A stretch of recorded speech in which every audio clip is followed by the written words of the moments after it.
Le tsar Nicolas Ier arrive dans un des villes où il dirigeait, et il voit là-bas le maire de la ville ou le dirigeant. Il lui demande comment ça se passe. Il lui dit très très bien, je fais exactement ce qu'il y a écrit dans les livres de loi que tu nous as diffusés.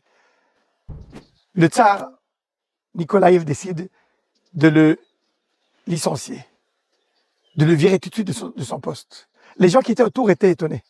Le soir, après un grand festin qu'on fait pour le tsar Nikolaïev, pour l'honorer, les gens lui demandent délicatement, pourquoi vous l'avez viré? Il était fidèle avec vous, il était loyal. Et le tsar leur répond, pour être un inspecteur, j'ai pas besoin d'un dirigeant. Il suffit de mettre un policier bien gradé, avec des menottes, qui va pouvoir menotter, mettre en prison ceux qui font pas ce qu'il a écrit dans le livre des lois. Mais dirigeant a besoin de faire quelque chose d'autre, a besoin de visionner les choses à une autre grade. Il doit regarder autrement. Il doit mettre une vitalité dans les lois. Les lois, c'est juste pour encadrer le comportement des gens.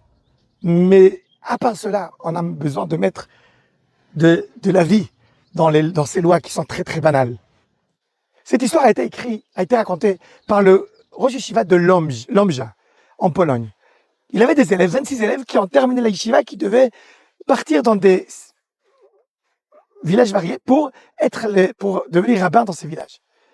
Le rabbin les a appelés et leur a raconté cette histoire et leur a dit, vous savez, si vous allez pour être les inspecteurs des endroits où vous allez, si vous allez pour être le policier pour voir qui a fait les mitzvot, qui n'a pas fait les mitzvot, qui les a transgressés, on n'a pas besoin de vous.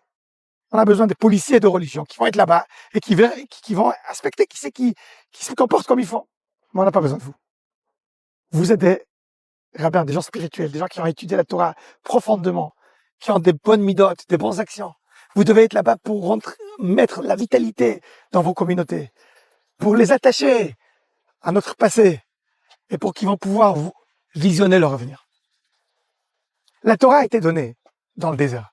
Ce Shabbat, on va lire Parashat Bamidbar. Midbar, c'est désert. C'est une paracha qui va toujours être lue avant la fête de Shavuot, la fête de Matan Torah, la fête où on a reçu la Torah. Pour nous dire que la Torah a été donnée en plein désert. Même quand il n'y a rien. Des fois, on dit, non, je ne peux pas étudier parce que j'ai pas le temps, parce qu'il n'y a pas l'atmosphère qu'il faut. Et dans le désert, il y avait l'atmosphère qu'il fallait. Même dans le désert, on arrête tout. Et on arrive à insérer notre vie spirituelle. Même en plein désert. Vous savez, le peuple d'Israël marchait dans le désert, ils avaient le Mishkan avec eux, le temple mobile, on peut dire, qui était avec eux. Ils arrivent dans un endroit, ils s'installent, ils le mettent sur place. Et en plein désert, ils arrivent à créer toute une vie communautaire juive, avec charité, avec modestie, avec beaucoup de dignité, et avec un regard vers l'autre, pour voir comment on peut aider l'autre. Tout ça, c'est le secret de la Torah qu'on a reçu. La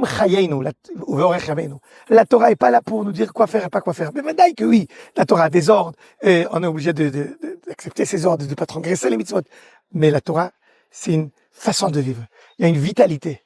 Quand on regarde la Torah, on regarde profondément. Qu'est-ce que la Torah veut de nous? Elle veut qu'on arrive à vivre une vie pleine de richesses. Richesse divine, richesse spirituelle et richesse matérielle. Shabbat shalom.